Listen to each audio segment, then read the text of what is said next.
Bismillahirrahmanirrahim. Bapak dan Ibu yang saya muliakan, Assalamualaikum warahmatullahi wabarakatuh.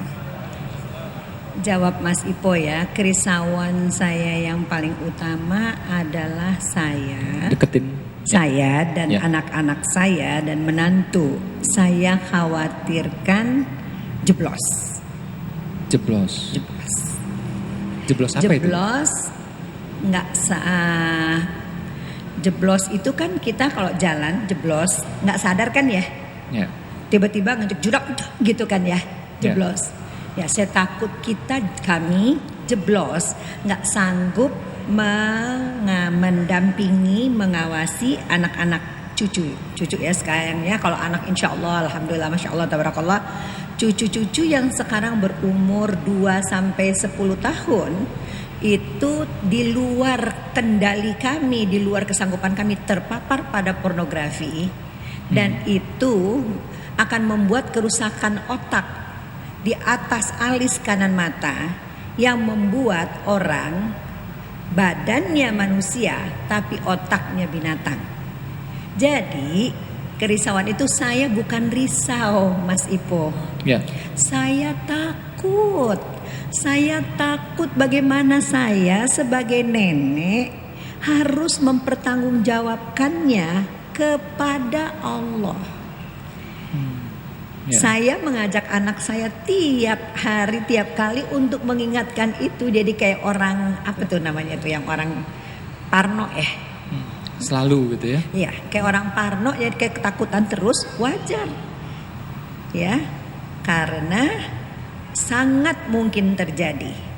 Ibunya punya handphone, ayahnya punya tablet, rumahnya wifi, TV-nya berbayar, sangat mungkin saya jeblok.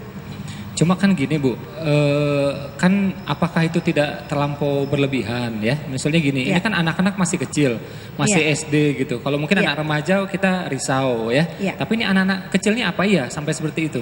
Betul. Kelihatannya lebay. Iya, gitu menurut bapak-bapak muda ini dan ibu-ibu muda itu lebay. Coba deh. Bukannya bapak-bapak dan ibu-ibu yang punya handphone di tangan, saya nggak suruh angkat tangannya, juga sebetulnya pernah HP-nya ataupun peralatan teknologinya dipegang sama anaknya kan? Ya nggak? Ya. Iya. Bisa aja kan Mas, dia begitu kulik, apalagi naudzubillah min dzalik, ayah dan ibu itu nggak punya sempet punya gambar yang tidak patut di situ. Jadi satu kali gambar jelek itu masuk Mas, aduh saya lupa tadi nyiapin, nggak sangka sih Mas Ipo nanyanya begitu. Coba tadi Mas Ipo bilang, saya siapin. Kalau kita punya satu gelas aqua gelas air putih, terus Mas Ipo minum kopi, terus saya ambil 1 sendok atau setengah sendok air kopinya Mas Ipo, saya masukkan ke gelas saya yang bening, yang terjadi apa? Hitam. Keruh.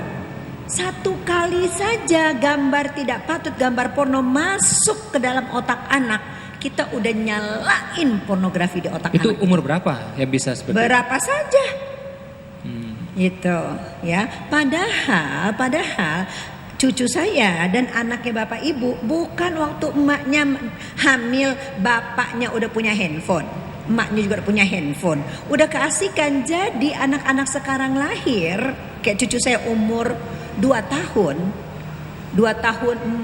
sekarang apa nih, 2 tahun 4 bulan, dia bisa nggak tahu bagaimana caranya ngeganti halaman depan itu yang ibu bapaknya sangat jago.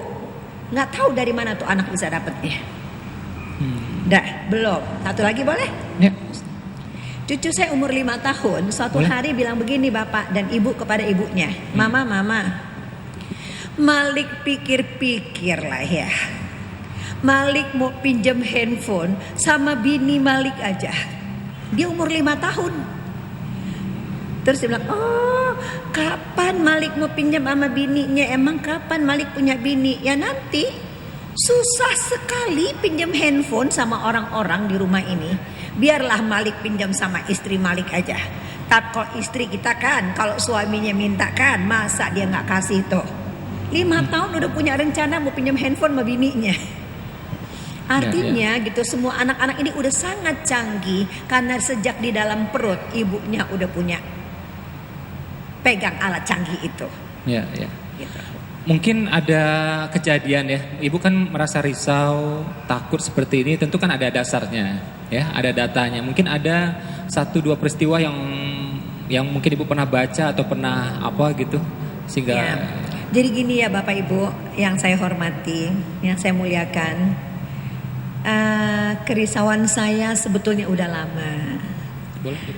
Ya, kerisauan saya sudah lama.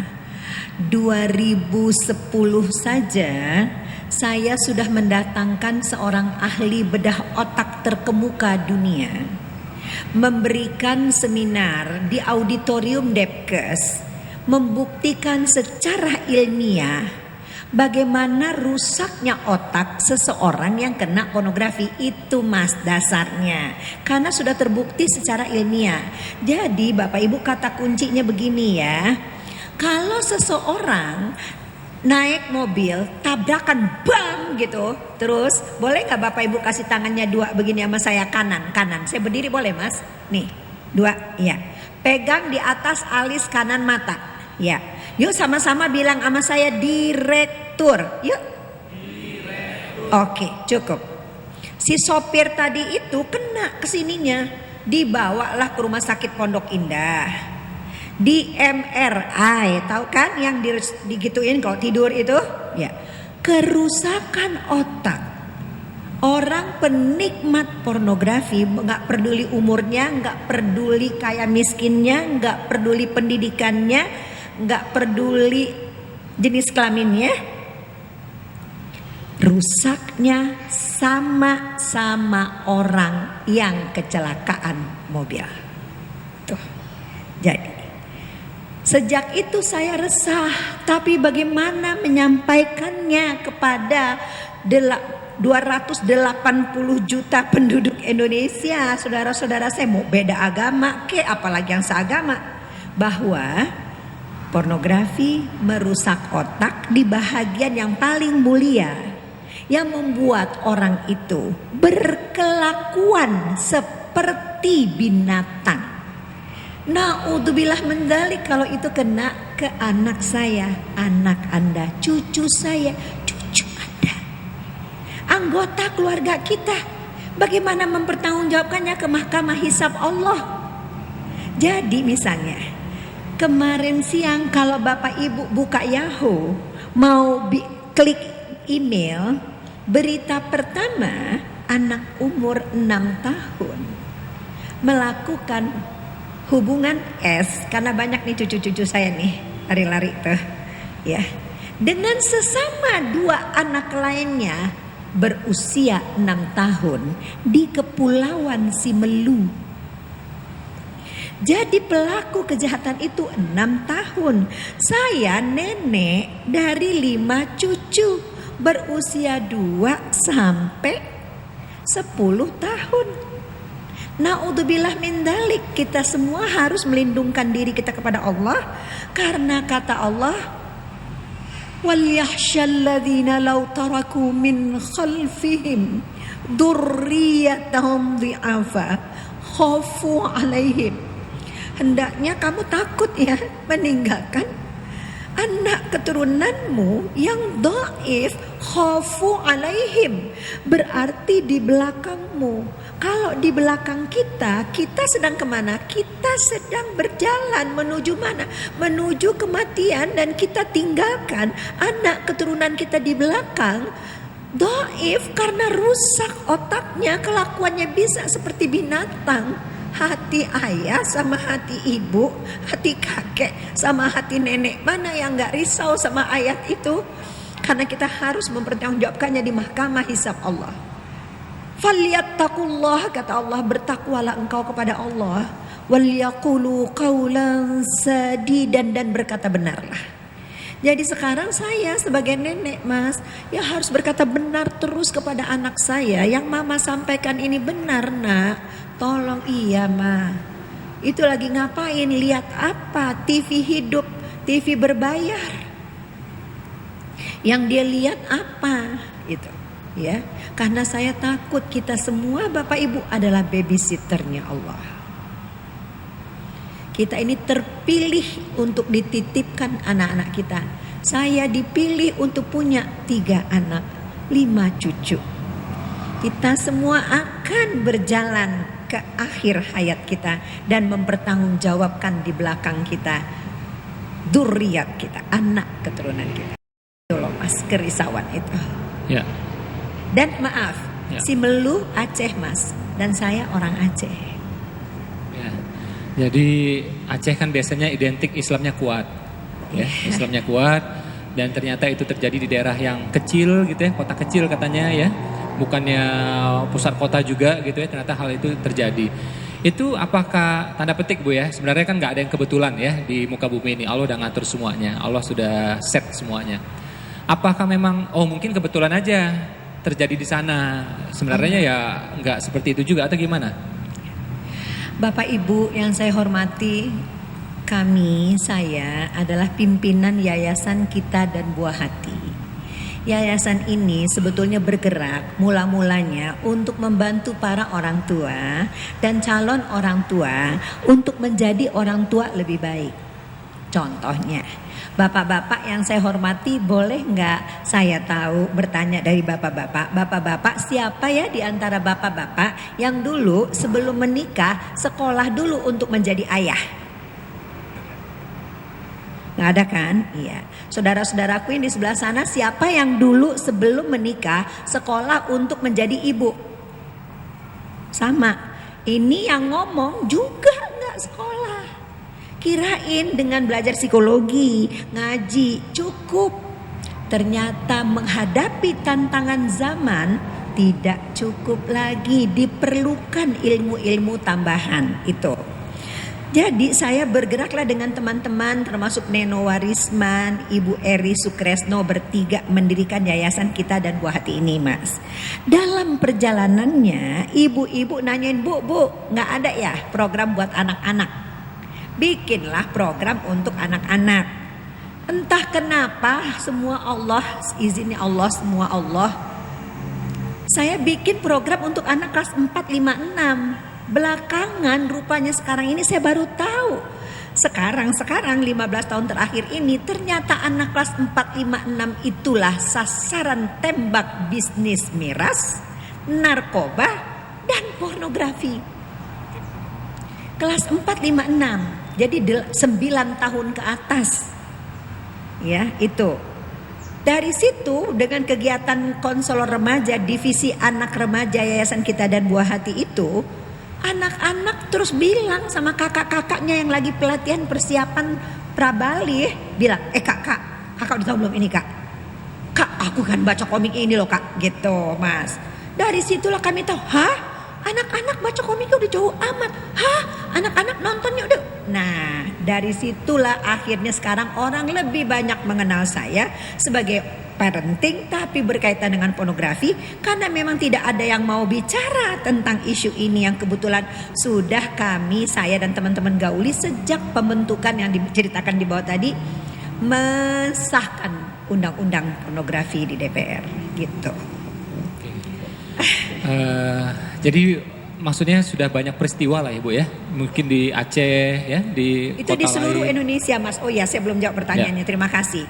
Bapak Ibu yang saya hormati, perkosaan di 34 provinsi. Kejahatan seksual di sekolah 25 provinsi. Incest 27 provinsi. Itu dari analisa berita online. Sekarang saya tanya sama Bapak Ibu, itu kan berita online. Yang kejadian sesungguhnya lebih sedikit apa lebih banyak? Jadi buat jiwa tua ini, buat nenek-nenek ini, penderitaan itu sudah tidak tertanggungkan. Karena udah gak tahu mesti teriak kemana, dan rasanya udah gak ngerti bikin apa. Saking luasnya permasalahan itu, makanya saya bersyukur sekali ketemu anak muda ini ya, Mas Ipo ini, tepuk tangan dong buat beliau. Beliau bersusah payah mengumpulkan kita. Beliau bersusah payah karena saya merindukan dan memimpikan. Beliau ingin mewujudkan cita-cita saya. Sorry. Karena luasnya saya pingin nanti Bapak Ibu, kalau Bapak Ibu naudzubillah keluarga Bapak Ibu punya masalah, Bapak Ibu belum difasilitasi sama BPJS. Kementerian Kesehatan belum menganggap pornografi sebagai bencana. Saya mau bilang bahwa seseorang yang kecanduan miras saja, dia perlu 12 kali terapi. Makanya gak diterapi anak kita minum miras oplosan. Gak peduli nyawanya tercabut, karena otaknya mulai rusak. Kalau melihat P saja, saya gak enak ngomong terus-terus, nih cucu saya banyak banget tuh di belakang. Kita P aja ya, kalau P aja itu 12 kali juga. 12 kali terapi. Jadi Emon tau gak Emon? Ingat gak Emon Bu? Ingat, tahu gak? Pernah dengar gak Emon? Emon yang di Sukabumi. Nah itu dia meng-M anak, meng-S anak 35 yang bersih. Emang bener-bener dia kerjain.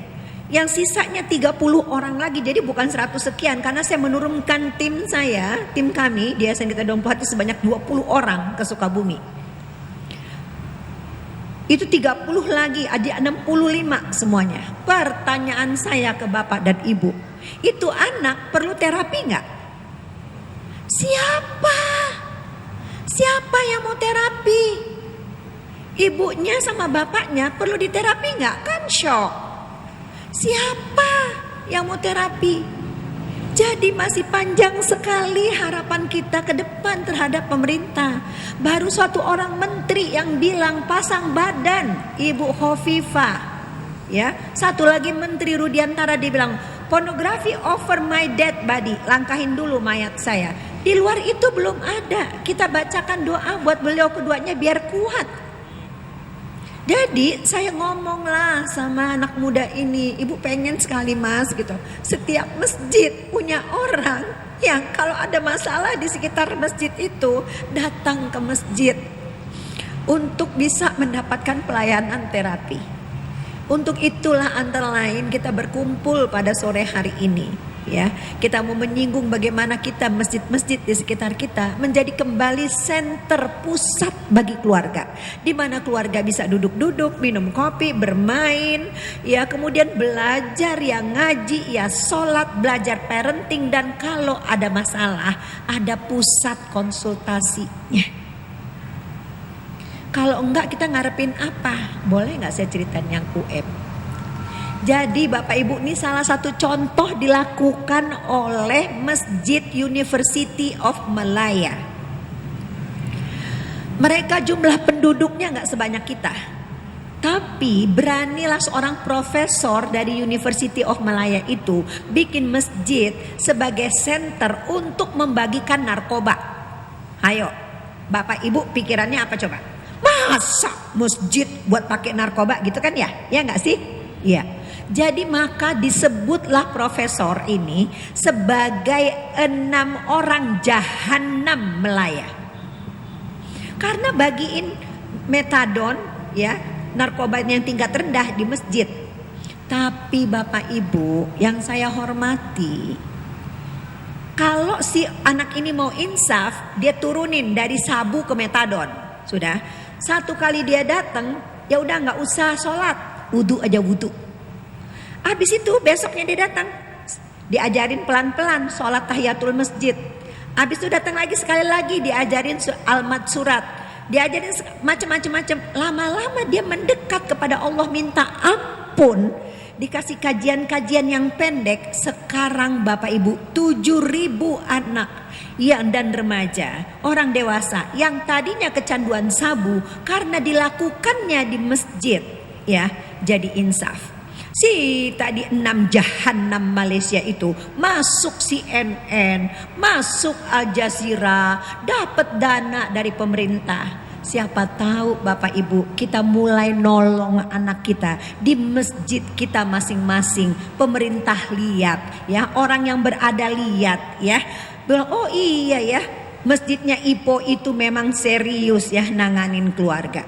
Selamanya namanya apa Bapak Ibu? Pertolongan dari Allah lewat orang-orang itu. Wallahu alam bisawab. Tapi itulah ketemu kita hari ini untuk bisa, insya Allah ke depan marilah bermimpi bersama, punya kekuatan kehendak bahwa insya Allah masjid-masjid kita bisa lakukan itu dengan kita awali hari ini. Bismillahirrahmanirrahim.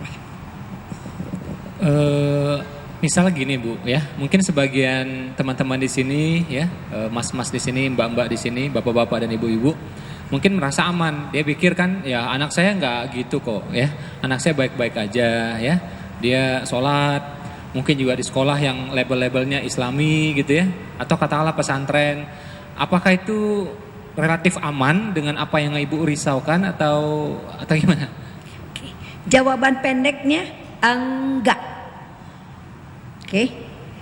Ini yang mungkin penting saya sampaikan buat semua saudara-saudaraku, ya. Bencana paling besar sekarang yang kita alami adalah karena kita tidak sadar sedang ada bencana.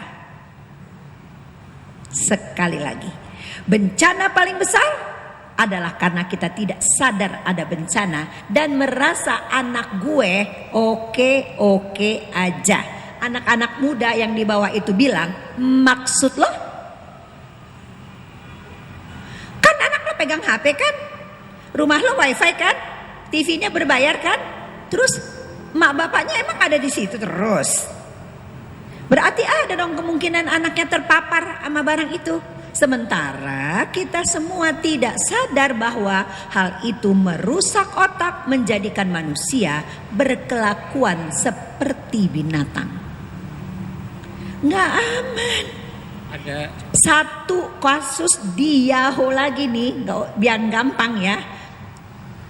Berita kemarin itu 3. 2, satu tentang anak yang umur 6 tahun. Satu lagi tentang anak SMA dengan anak SMP di Aceh juga. Yang ketiga ustadz sama santrinya. Bukan saya. Buka aja Yahoo sebentar kalau udah kelar acara kita. Scroll ke bawah berita kemarin. Coba Bapak Ibu dapetin gak? Jadi tidak ada yang aman. Tidak ada lagi tempat aman di dalam rumah karena incest 25 provinsi.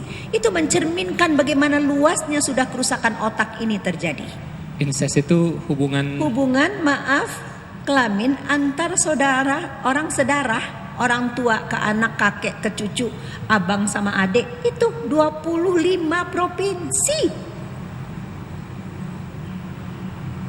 Itu bikin nggak bisa ngerasa capek Mas Ipo. Ya karena kebetulan kan saya pikir gini, kenapa saya ya gitu. Karena Allah kasih sedikit ilmu, kasih sedikit kesadaran gitu. Jadi Mas Ipo ngajak begini ketemu saudara-saudara saya. Ya kewajiban saya, kita bersaudara, ad-dinu nasihah. Agama itu nasihat. Ya watawasau bil haq. Ini sekarang saya sedang watawasau bil haq. Mudah-mudahan saudara-saudara saya semuanya di sini terbangun kesadarannya, bangun dari pingsannya. Bencana itu di telapak tangan anak kita pada satu buku jarinya yang memungkinkan ia berselancar di dunia maya tiada bertepi, ya. 24 jam dalam sehari.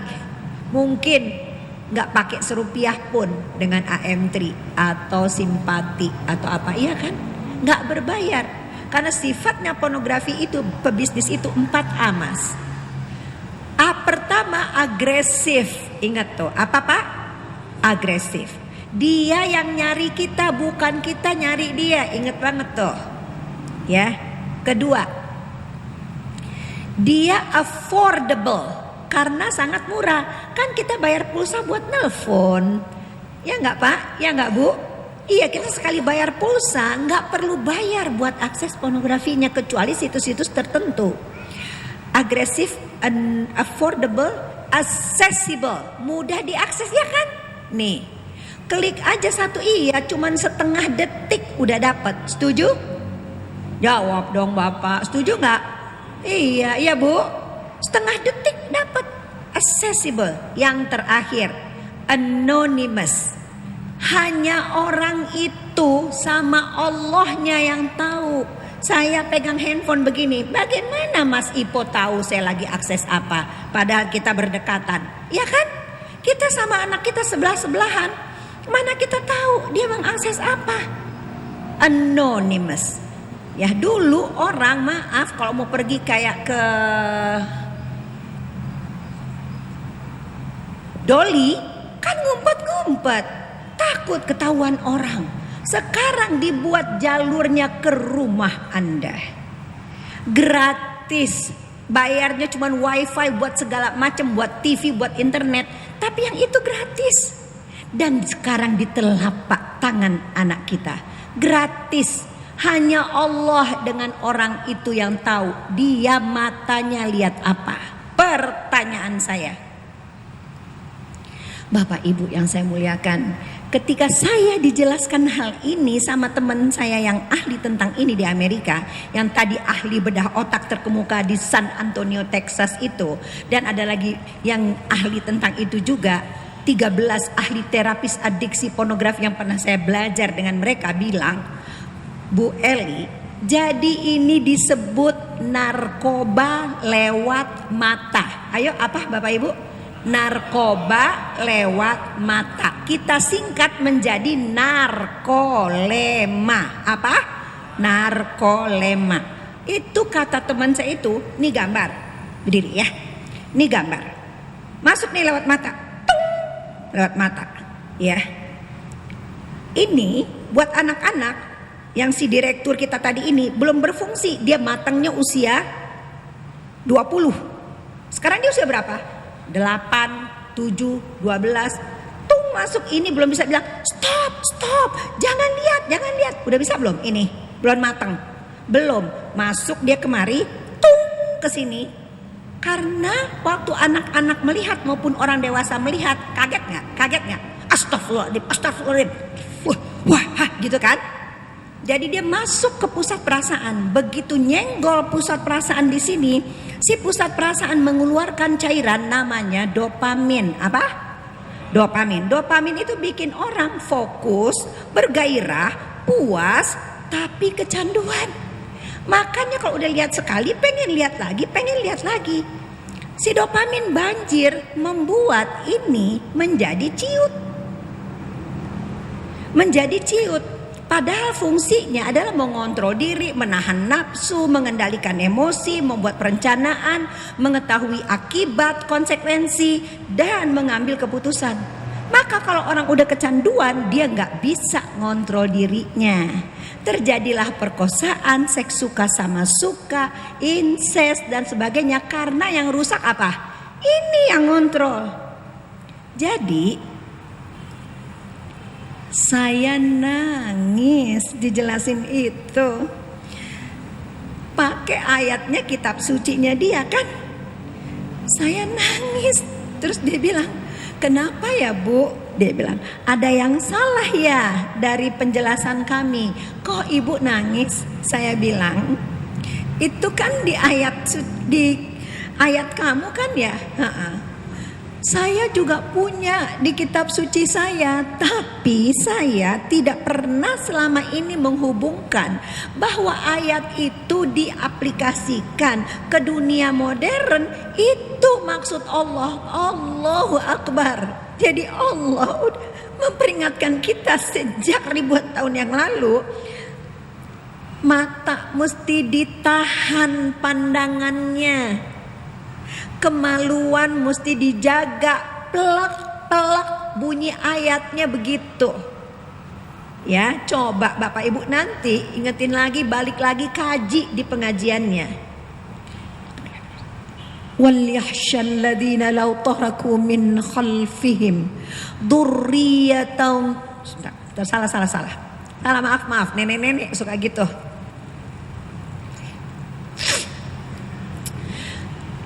Wa kullil mu'minin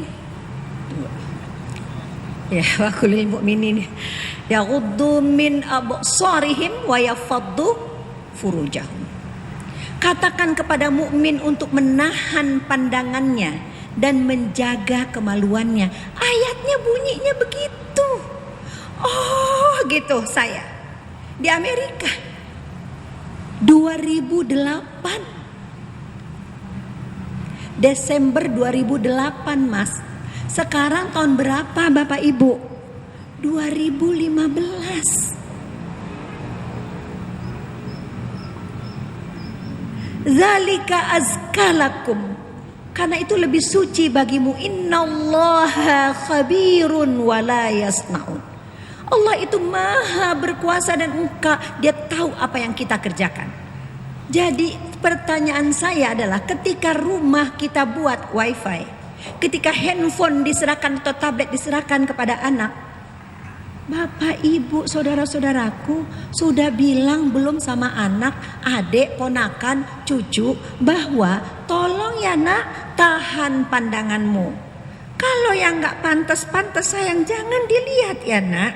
Yang orang begini, yang begitu bilang terbuka bajunya, yang kelihatan auratnya, bla bla bla bla. Karena nak, Allah bilang kita disuruh menahan pandangan kita dan menjaga kemaluan kita.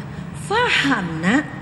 Karena itu lebih suci buat kamu sayang nak. Dan kalau ayah ada apa ayah gak ada, mama ada apa mama gak ada nak.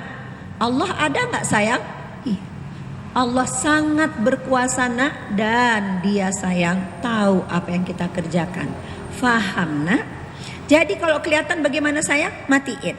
15 menit jangan sentuh. Tunggu sampai 20 menit. Itu Bapak Ibu. Sama perempuan sama wakulil minati yaghdudna min absarihinna wa yafadna furujahunna. Panjang lagi uraiannya surat An-Nur 30-31 itu. Jadi Bapak Ibu, kesimpulannya dari Dr. Donald Hilton itu yang saya datangkan dengan kawan-kawan, tentunya bukan Eli Risman sendiri, dan bekerja sama dengan Pusat Kesehatan Inteligensia Depkes. Harus kita sebut kalau kita berhutang budi sama orang. Ayat Allah itu kalau hari-harinya nih, maafin saya ngomongnya ya Bapak Ibu ya, mau dibikin membumi aja. Tahan pandanganmu. Ya, karena kalau kamu tidak tahan pandanganmu sesuai dengan perintah Allah, otak di atas alis kanan matamu rusak. Dan kalau otak di atas alis kanan matamu sudah rusak, kemaluanmu tidak bisa kau kendalikan.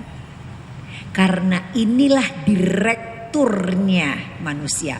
Allah bikin ini direktur. Nama ilmiahnya prefrontal cortex. Tidak bisa.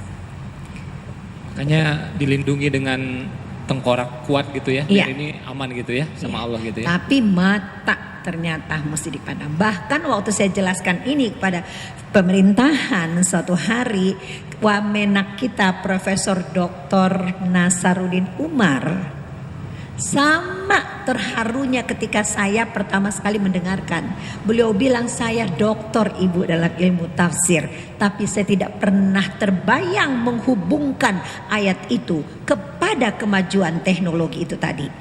Bayangkanlah Bapak Ibu yang saya hormati, ya Allah mengatakan dzalika azkalakum innallaha khabirun wala yasnaun. Jadi saya pikir begini waktu itu, I know that verses I have in my books. Ya, saya tahu ayat itu di dalam kitab suci saya. Saya tidak tahu dan saya sekarang sedih membayangkan. Besar kemungkinan keluarga besar saya juga tidak tahu.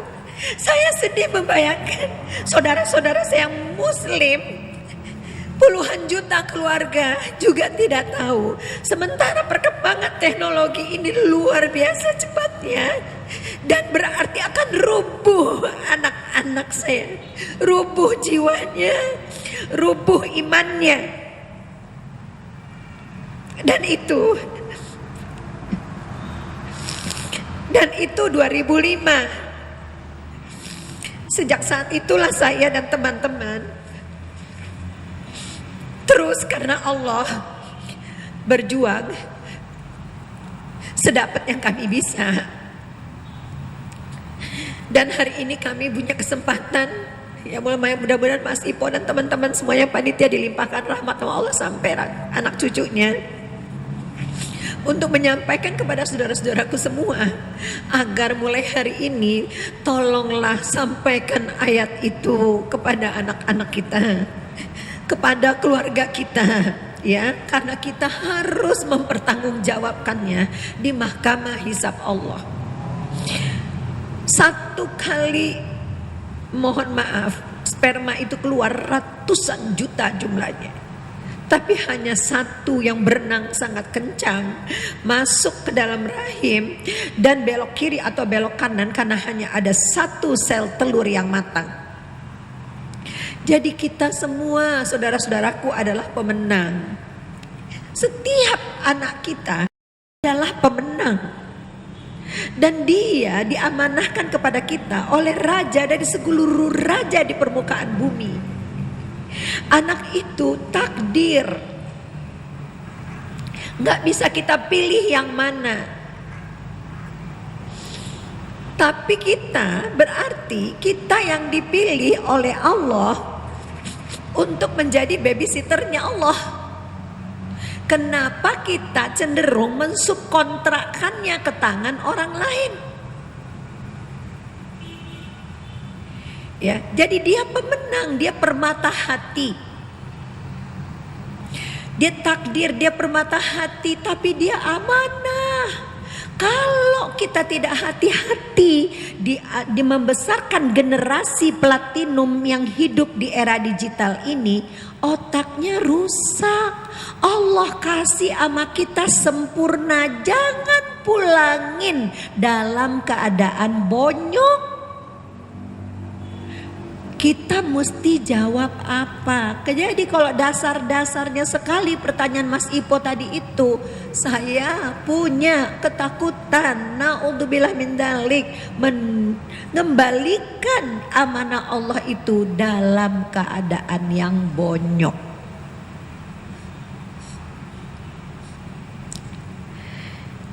Jelas ayatnya itu. Soal menjaga kemaluan ada di surat Al-Mu'minun, ada di surat lain, bahwa emang mesti dijaga. Nah, saya boleh gak belok sedikit? Bapak Ibu yang saya hormati, nih ya, saya minta ampun kalau cucu saya ini mendengarkan, ya mudah-mudahan beliau gak nangkep semuanya. Akibat daripada kecanduan itu sekarang yang terjadi pada anak di bawah usia 10 tahun.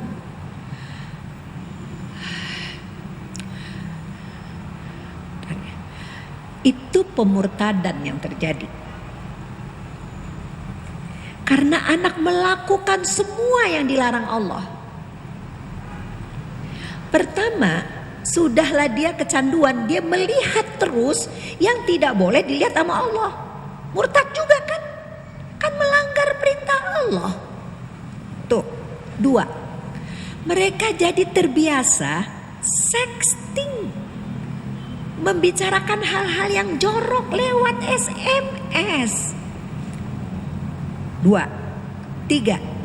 Dia selfie. Makanya ibu-ibu jangan keasikan selfie. Bapak jangan beliin keluarganya tongsis. Sholat tobat. Karena anak-anak sekarang melakukan apa, Pak? Naked selfie. Bathroom selfie. Diunggah, kok gak di-share ke temen-temennya. Saya gak bisa bilang lah itu bagaimana. Dan pertanggung jawabnya kepada Allah bagaimana? Sudah, P tadi. Sexting, selfie, pacaran. M. Karena udah lihat otaknya udah rusak. Nah, 5 ini segitu dulu. Bapak Ibu, ini 4 hari lagi Valentine. Lihat iklan, coba. Saya mohon dengan segala kerendahan hati. 1. Pulanglah ke rumah ayah. Jadilah ayah. Bapak-bapak tuh tentukan visi pendidikan dan visi pengasuhan keluarga bapak bagaimana. Kenapa Pak? Tadi teman saya yang di bawah itu Ibu Wiryaningsi yang 10 anaknya hafiz Quran semuanya. Adik saya dari Gadis, kami satu organisasi. Suaminya pun. Suaminya itu ya Ustadz Mu'tamimul Ula itu punya istilah yang saya pakai terus Mas. Yaitu bapak-bapak Pak, penentu GBHK Pak, garis-garis besar haluan keluarga. Kita sekarang membesarkan anak di generasi digital, di era digital yang tadi tantangannya itu udah ngelihat ini selfie, sexting, pacaran dan terpengaruh sama teman-temannya mau Valentine. Kami Pak ibu-ibu cuman UPT, unit pelaksana teknis. Bapak sekarang harus meningkatkan kemampuan untuk berbicara dengan anak-anak bapak. Cuman tinggal 4 hari lagi. Duduk setiap hari Pak, adain waktu karena Allah. Jangan dapat anak bagus-bagus pulangin dalam keadaan bonyok. Bu, ibu juga Bu, kalau bapak gak sempet, ibu punya tanggung jawab ngomong 4 hari lagi. Apa itu Valentine's? Kita lupa tadi minta sama Ibu Irena. Kan ada buku kecil itu tuh. Ya, apa itu Valentine's? Cari Bu, Google, jangan nyari tas melulu. Di internet tuh Pak. Ya, cari apa Valentine's? Duduk sedapat-dapatnya. Caranya gimana Pak, Bu? Boleh nggak saya kasih tips Mas? Bapak panggil, bapak ngomongin dulu sama ibu bahwa kita perlu duduk ngomong sama anak. Sudah? Oke, bapak ngomong apa, ibu ngomong apa. Oke, caranya duduk Pak, panggil anak baik-baik, sini buah hati ayah nak. Ayah mau ngomong sama kamu sebentar ya sayang. Ngomong apaan? Tuh, anak kan jawabnya begitu. Karena mungkin selama ini kita jarang ngomong sama anak. Emang apaan sih? Apaan sih yang penting amat? Tuh, makanya gini. Tuh. Ya, nggak nak duduk. Ayah mesti ngomong sama kamu karena Allah. Serius amat, lebay deh mah ya, lebay. Ya, nggak apa-apa Pak. Serius tetap, sini duduk nak. Duduk itu Pak Bu mesti begini, sejajar, jangan adep-adepan. Karena kalau adep-adepan kayak polisi sama terdakwa. Ya, kalau duduk begini, nah sekarang coba Bapak Ibu tangannya begini sama saya. Coba begini nih, nih sedekap ya. Pukul bahu kiri sama tangan kanan, ya. Terus, udah perih belum? Ya berhenti. Oke, sekarang tangan kiri elus bahu kanan. Elus. Enakan mana? Enakan yang dipukul apa enakan yang dielus? Oke, sekarang angkat tangan kirinya. Ya. Bilang bareng sama saya, gunakan kekuatan sentuhan. Ya, sentuh anaknya. Buah hati ayah nak, sayang ayah nak. Ya, pakai hati rasain. Walaupun baru kita mulai ngomong, kita udah terharu, nggak apa-apa. Maafin ya, selama ini ayah sama mama mungkin kurang bicara sama kamu. Terus Bapak Ibu keluarkin rasa hati. Abis itu bilang, ayah sekarang apa perasaan Bapak Ibu? Cemas, susah hati, khawatir, takut, apa Bapak Ibu bilang? Ya, kalau kita ngomong sama hati Bapak, percayalah, apalagi dengan bismillah, apalagi sebelumnya sholat, apalagi sebelumnya tahajud, apalagi sebelumnya puasa. Saya sama Pak Risman begitu. Kalau mau ngomong sama anak, kita berdoa dulu. Karena yang menundukkan hati siapa? Kita apa Allah? Mau ngomong sama anak sekarang yang bawaan yang ngelawan melulu, kita juga banyak salahnya. Mungkin cara kita ngomong selama ini, kita kurang dekat, kurang waktu ngomong. Udah cepetan, udah mau ikut bapak nggak ya, udah tinggal ya, udah jemput, udah tanggung jawab sendiri. Udah sana tuh. Gitu Pak, tuh buru-buru. Ya, begitu kita ngomong duduk baik-baik, dia bilang nggak salah nih. Ya, terus di SMS temannya, gila deh bokap gue tiba-tiba tau nggak sih jadi baik, panggil gue buah hati, send tuh. Udah Pak, tanyain dulu apa perasaannya hari ini. 2, apa yang terjadi di lingkungan teman-temannya. Mungkin pembicaraan pertama belum bisa nyentuh yang tadi sexting, selfie, ya. Pacaran, ya nggak bisa. Itu topik buat sepanjang tahun. Begitu Bapak Ibu udah mulai ngomong sama anak, Ya, nggak pernah berhenti. Lakukan minimal setiap minggu.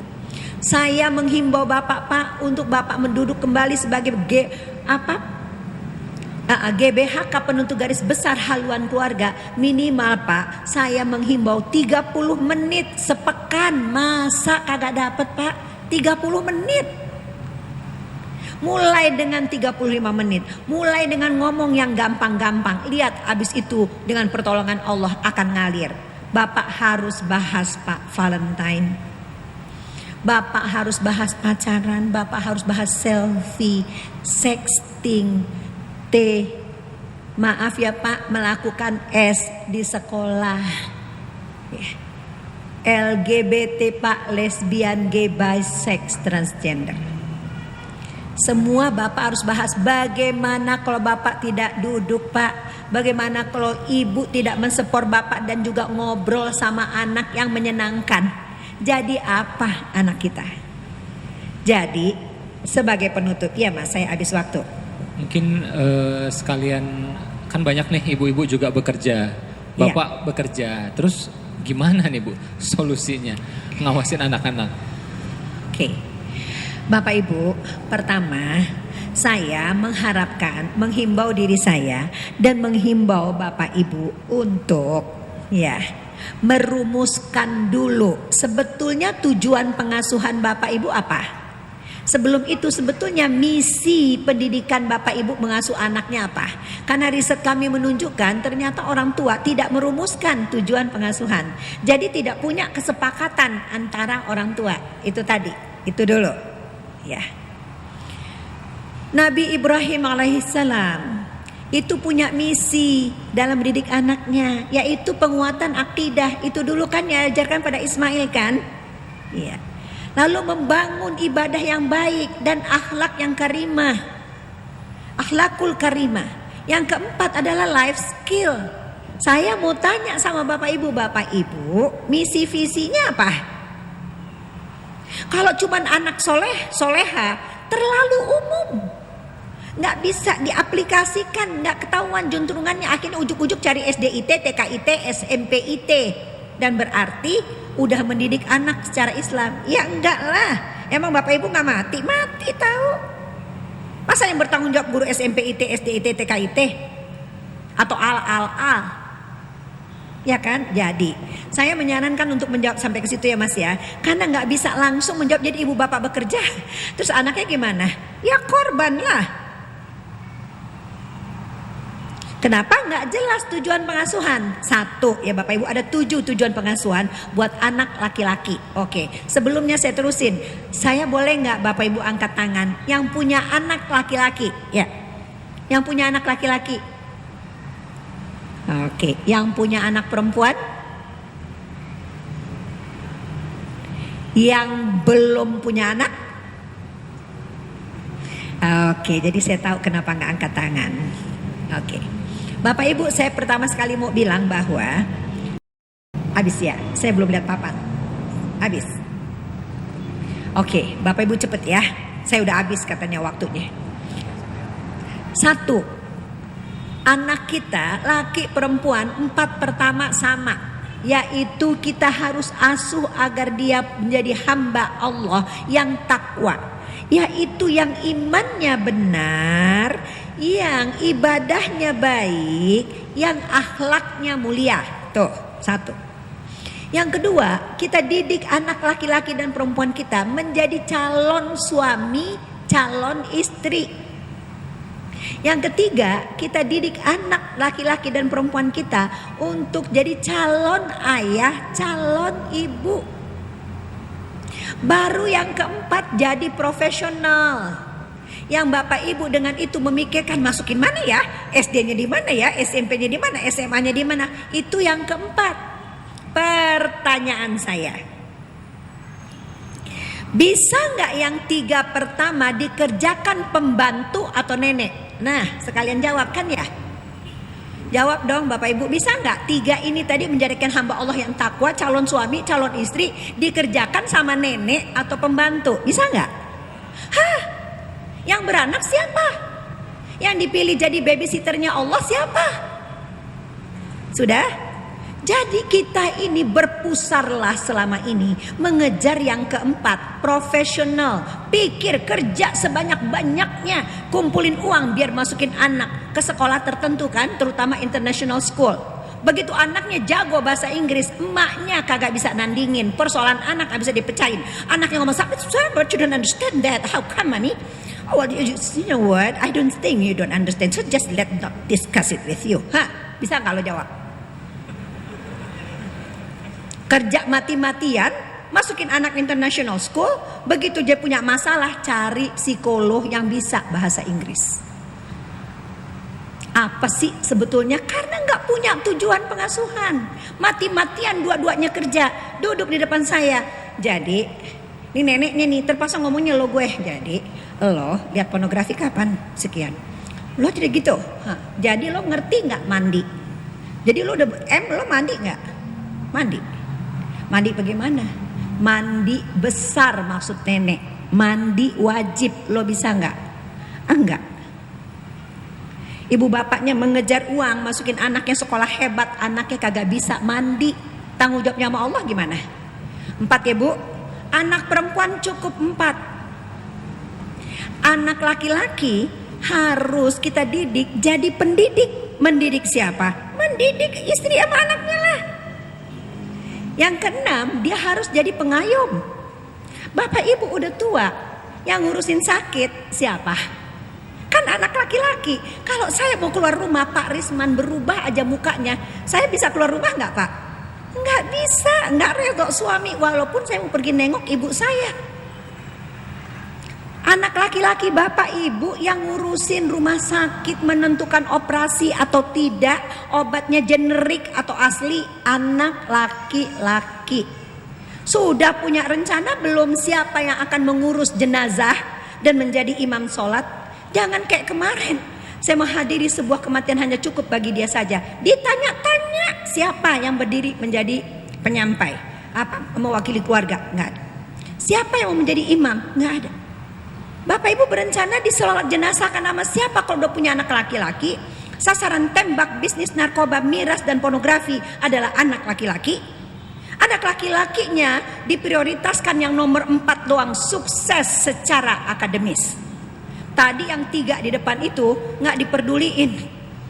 Jadi sekarang perceraian meningkat 400%. Membuat kita jadi nomor 1 di antara negara Pasifik, nomor 1 di antara negara Islam. 400%. Siapa yang bercerai? Pasangan yang baru kawin, punya anak 1 atau istri dalam keadaan hamil. Sebabnya apa? Selingkuh. Saya cuma mau nanya, anak-anak yang bercerai itu punya ayah, punya ibu nggak? Apa aja dididik sama ibu bapaknya? Sukses secara akademis, kawin setahun bercerai, dan selingkuh? Karena nggak jelas tujuan pengasuhan. Yang terakhir, khairun nas anfa'uhum linnas, sebaik-baik manusia yang bermanfaat bagi orang lain. Kalau kedua-duanya bekerja, lalu dia bertanya kepada saya, bagaimana mendidik anaknya? Bagaimana saya menjawabnya?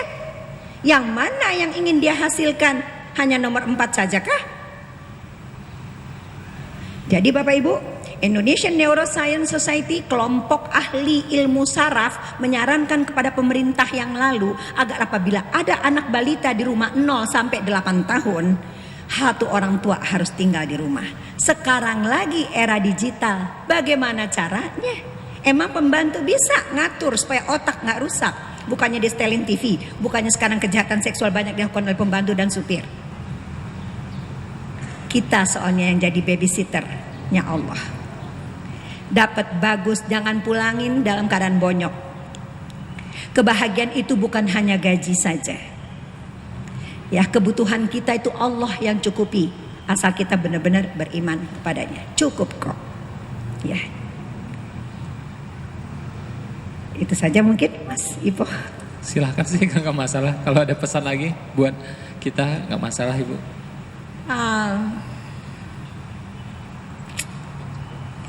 Enggak, saya ada optimisme enggak? Ya, ada optimisme begini.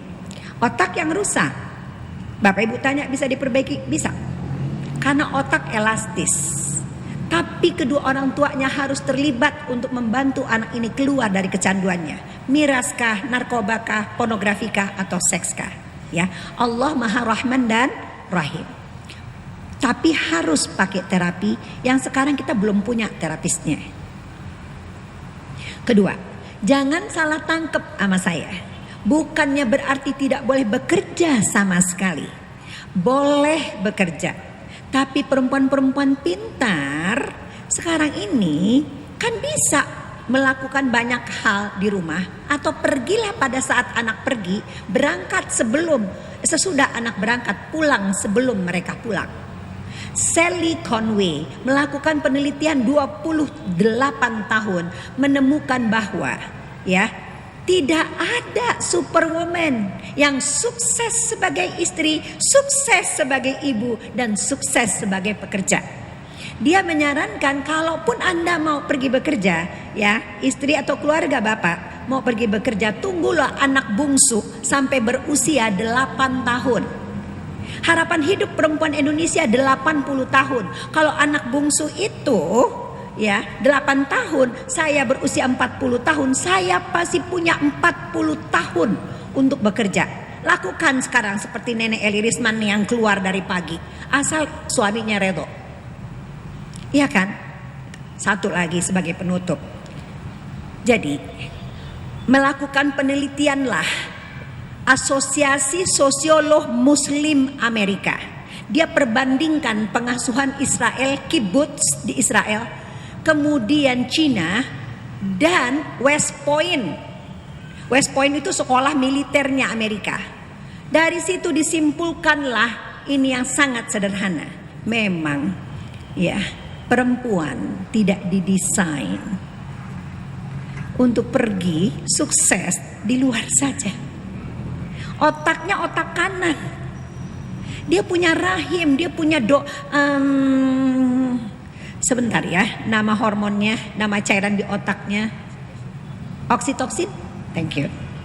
Di otaknya yang banjir ketika dia mau menyusui, hamil dan mau menyusui.